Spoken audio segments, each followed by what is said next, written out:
যদি ছাত্র সমাজ ক্ষিপ্ত হয় তাহলে বাংলার মাটিতে কোনো স্বৈরাচারের জায়গা নাই। আর একটা হুঁশিয়ারিও আমি দিতে চাই, নেক্সট যে সরকার আসবে সে যেন মনে রাখে কোনো অন্যায় অত্যাচার ছাত্র সমাজ মেনে নেবে না। মনে রাখতে হবে স্বৈরাচারের পতন হয়েছে সন্তান তুল্য ছাত্রদের, যেটা আমাদেরকে ভাবিয়ে তুলেছিল। আমরা খুবই উদ্গ্রীব ছিলাম, কিন্তু শেষ বেশ ছাত্ররা প্রমাণ করে দিয়েছে এদেশের রাজনৈতিক দলগুলো যা পারেনি ছাত্র সমাজ তা পেরেছে। যে কথাটা বলতে চাই, এবং বিরোধীহীন রাজনৈতিক দলগুলোর আপনারা আজকে ছাত্র সমাজের কাঁধে ভর করে সারা দেশে যে তাণ্ডব বেলা শুরু করেছেন, এগুলো করেন না। এগুলোর ফল কিন্তু ওই শেখ হাসিনা আজকে ভোগ করছে। সারা রাত মন্দির পাহারা দিয়েছে, আমাদের ছাত্র জনতা সারা রাত মন্দির পাহারা দিয়েছে।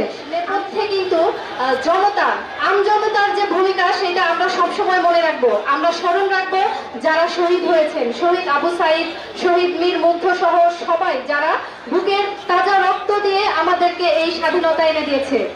আরেকটা গুরুত্বপূর্ণ বিষয় আমরা মনে রাখবো, সেটা হচ্ছে যে আমাদের আন্দোলন কিন্তু শুধুমাত্র স্বৈরাচার পতনের জন্য ছিল না, আমাদের আন্দোলন ছিল গোটা সিস্টেমের বিরুদ্ধে। যেই আসুক, যারাই আসুক, সিস্টেম পরিবর্তন হবে আমাদের ছাত্র জনতার উদ্দেশ্য।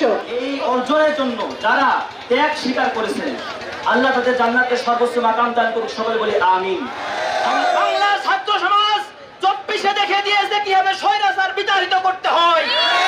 খুনি হাসিনাকে ভারত থেকে নিয়ে আসার বিচার করতে হবে। বিচার করলে হবে না, এই খুনি হাসিনার দোষর যারা তাদেরও বিচার হতে হবে। এই কেসি করে দে অনতি বিলম্বে ছাত্র সংসদ নির্বাচন দিতে হবে। ছাত্র আন্দোলন যদি কোনো কথা বলে তার উপরে কোনো কথা চলবে না। অর্জন করা স্বাধীনতা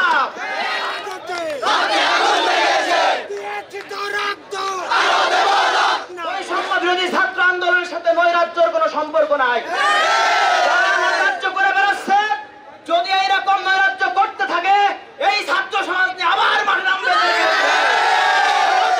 নৈরাজ্য বন্ধ করতে হবে। অন্য সম্প্রদায়ের কোন ধর্মালয়কে আঘাত করা যাবে না। সবার এই স্বাধীন বাংলাদেশের সমান অধিকার, মৌলিক অধিকার নিশ্চিত করতে হবে।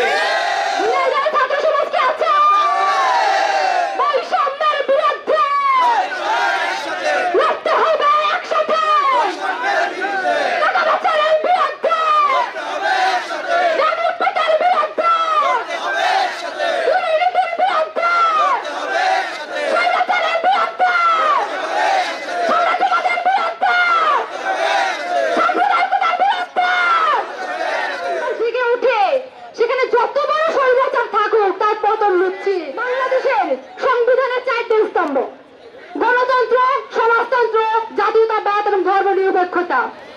আমরা শান্তি প্রতিষ্ঠার জন্য বাংলাদেশে আন্দোলন করেছি। আপনারা কেউ রাজপথ ছাড়বেন না। বাংলাদেশ যতদিন না পর্যন্ত শান্ত হবে, এদেশের শান্তি ফিরে আসবে, ততদিন বৈষম্য বিরোধী ছাত্র আন্দোলন রাজপথে থাকবে। আপনারা জানেন, দীর্ঘ 19 বছর একটা স্বৈর শাসকের পর বাংলার জাতি আজকে মুক্তি পেয়েছে। শিক্ষাটা একটা ব্যবসায় পরিণত হয়ে গেছে। আপনারা জানেন, স্বাস্থ্য ক্ষেত্রে একটা ব্যবসায় পরিণত হয়ে গেছে। আমাদের এই স্বাস্থ্য ক্ষেত্রটাকে ফিরাই নিয়ে আসতে হবে। আমি বলতে চাই, যখনই কোন স্বৈর শাসক উঠে আসবে, তার পরিবারতন্ত্র নিয়ে, তার পারিবারিক ভাবে দেশটাকে গড়ে তোলার চেষ্টা করবে। বারবার এই ছাত্র সমাজ বারবার তাদের রক্ত ফিরাইয়ে দেবে এই বাংলার রাস্তায়। আমরা জানা গেছে আমাদের ভেটেরিনারি কলেজকে যশোর বিজ্ঞান ও প্রযুক্তি বিশ্ববিদ্যালয়ের সাথে সংযুক্ত করা হয়েছে। আমরা চাইবো আমাদের ঝিনাইদায় যে প্রতিষ্ঠান তৈরি হয়েছে সেটা ঝিনাইদার নামেই থাকবে। এইভাবে ইসলামিক ইউনিভার্সিটির ইতিহাস যদি পড়া হয়, তাহলে শুধুমাত্র নামের কারণে আজকে ইসলামিক ইউনিভার্সিটি ঝিনাইদার কোনো সম্পদ না। সারা বিশ্ব জানে এটা কুষ্টিয়া ইউনিভার্সিটি।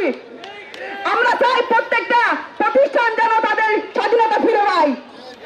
ঝিনাইদার প্রতিষ্ঠান ঝিনাইদার মধ্যেই থাকবে। আমি যদিও যশোরের স্টুডেন্ট, তারপর আমি বলবো আমার ঝিনাইদহ জেলা আমার কাছে আগে। যখন আমার বিশ্ববিদ্যালয়ে আন্দোলন হবে তখন বিশ্ববিদ্যালয় আগে। এখন আমার জেলা নিয়ে হচ্ছে কথা, আমার জেলা আগে। ভেটেরিনারিকে ফেরত নিয়ে আসার প্রচেষ্টা করা হবে। আপনাদের সকলের সহযোগিতা কামনা করছি তার জন্য।